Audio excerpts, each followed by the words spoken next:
Momento Missionário. Por que devemos evangelizar? Por causa do reino de Deus.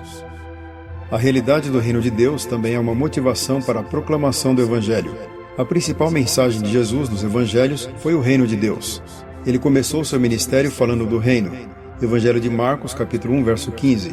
Disse que havia sido enviado para anunciar o Evangelho do reino. Evangelho de Lucas, capítulo 4, verso 43. Afirmou que sua própria chegada era a inauguração desse reino. Evangelho de Mateus, capítulo 12, verso 28. As parábolas são promessas e descrições desse reino. Os milagres são sinais desse reino. Segundo Jesus, esse reino não pode ser localizado em um mapa. Não é exclusivamente de Israel.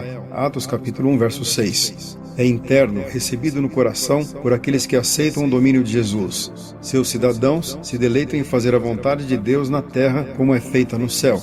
Evangelho de Mateus capítulo 6, verso 10. O livro de Atos conta-nos que Jesus gastou seus últimos dias na terra como homem falando sobre o reino de Deus. Atos capítulo 1, verso 3. O livro de Atos conta-nos como o Espírito Santo tornou possível a vida para os cristãos como cidadãos deste outro reino, mesmo em meio aos reinos deste mundo.